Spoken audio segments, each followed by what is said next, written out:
Give a big round of applause for my friend, 700 KSEV, Dan Patrick. Make that Senator Dan Patrick. Ladies and gentlemen, please give it. Hang here, Michael. Michael. You all know the song. They will not control us. They will not force us. They will not degrade us. We will be victorious. This is what you call bipartisanship on radio. We're not competitors. We're in the fight together for conservative values. Michael Berry, KTRH, KSEV. Thank you, Michael. Are we getting ready to sing? All right, you're on cue. They will not force us.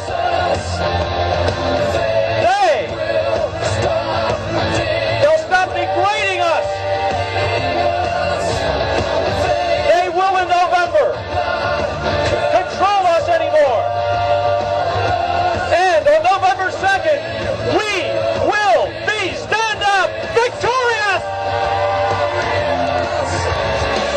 It's coming. We can bring down the music. You know, it's a great crowd. I wish there had been 2 more people. We would have more people here than Obama has czars in Washington. We fell a few short. Let me get a picture from my Facebook page. Hold on a second. All right. Remember, that's Dan Patrick. You can find me on Facebook. Glad to have you. Have you noticed driving around you don't see as many Obama stickers on cars? That's a result of the Cash for Clunkers program. There they go. White House didn't think of that, did they?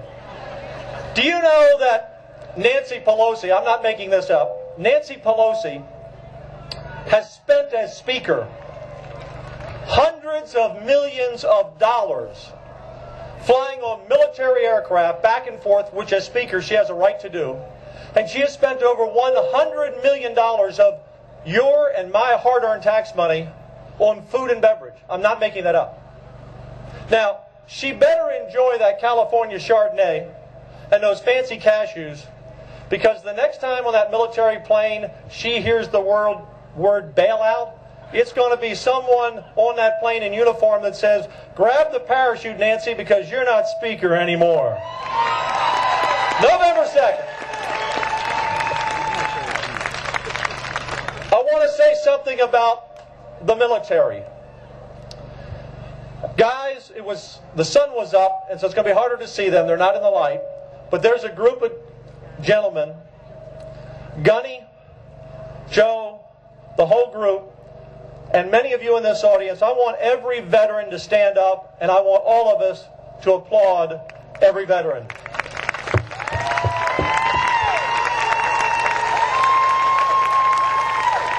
Let me tell you something. The world, and Gunny, remember this and you know it, the world is not a safe and stable place. And countries like to criticize us. But when they get their rear end in trouble and they dial 911, they expect the United States Marines, the U.S. Air Force, the U.S. Navy, and the U.S. Army to come and bail them out.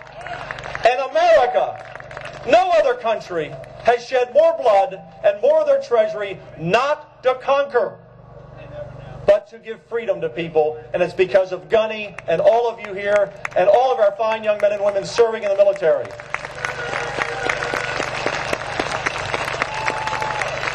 I was backstage, and a gentleman came up to me and he said, Dan, my name is Joe Canning, and I used to listen to you with my son every day.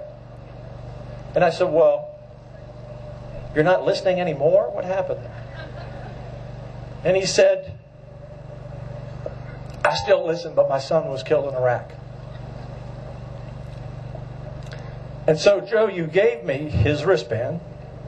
Lance Corporal Wesley Joe Canning, and I will wear it. And then I met another gentleman, Carson George, backstage, whose son, Philip George.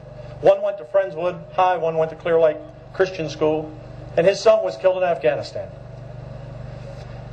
And Carson said, "The day my son died, defending the liberty of this country, so that we could have events like this, he no longer was just our son.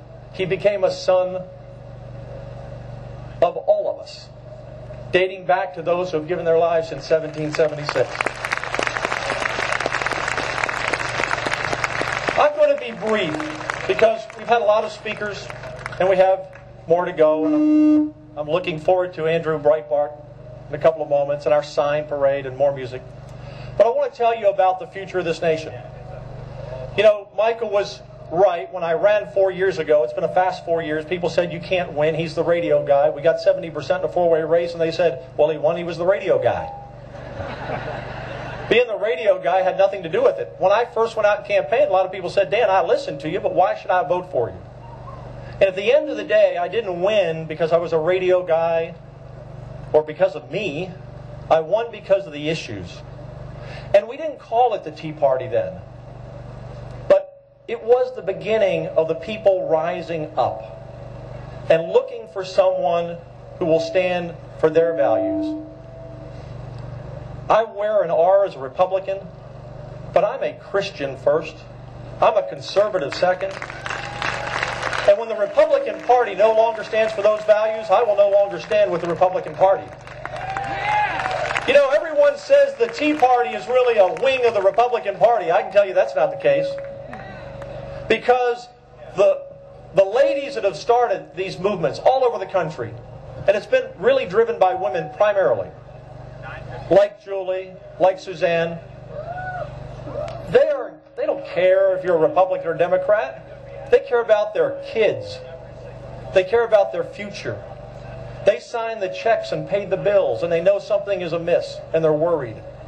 And the mainstream media, and the Democrats, and the president, and many Republicans don't get it. I have told my colleagues in Austin, time and time again recently, if you think, just because you're a Republican, and you're getting the benefit of this Tea Party movement, just simply because the Democrats, there's no way any reasonable thinking American could support a Democrat for office, just because you get the benefit of that, don't think that this is your job forever.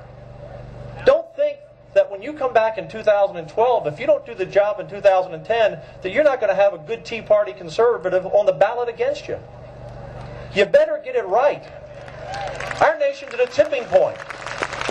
We don't have the luxury of people going to office and not keeping their campaign promises. I have to work with others. In the Texas Senate, there are 31 of us, 19 Republicans, 12 Democrats. It takes 21 votes to bring a bill to the floor, so we always need 2 Democrats. My sonogram bill that would require any abortion doctor to take an ultrasound and show that ultrasound to the woman before the abortion, because I know through crisis pregnancy work that will save lives. We abort 80,000 babies a year in Texas. Can you believe it? 2 Republicans won't support the bill. But I had Democrats who joined me.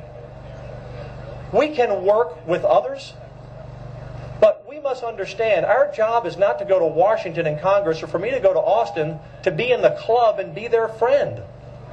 My job is to represent the people of Senate District 7 and all the people of Texas. That's my job.